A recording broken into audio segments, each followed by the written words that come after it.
Hi, my name's Matthew. I am a worship leader and I do a lot of work with students in the church that I work in. So usually on a Sunday I'd be either playing keys in the band or leading worship on guitar. And usually in our worship service we encourage a lot of contributions from the congregation as well. So during the first set of worship, either whether that's spontaneous singing or people bringing scriptures or prayers, that's a kind of a big part of our worship together corporately as a body. And so during this time of COVID-19, that's been a bit weird because obviously that's a bit more difficult to do. So we're actually recording our Sunday services in advance, and we now record a worship set on a Wednesday morning, and then send that video out to the whole band. And so then we'll have like drums, keys, electric guitar, all recording their parts, and then it's all knitted together cleverly by Sunday morning. But then we start a watch party on our Facebook group so that we can watch it together as a whole church, and that's made it really nice,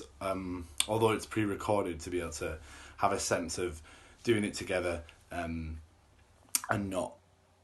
just kind of watching a pre-recorded thing that anyone could have put together.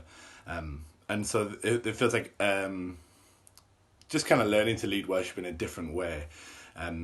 partly doing it to a camera firstly on a Wednesday, but then also on the morning, engaging with people in the chat, like saying hi, but then kind of helping one another to focus on the Lord and to build one another up with prophetic contributions or by bringing in prayers and scriptures,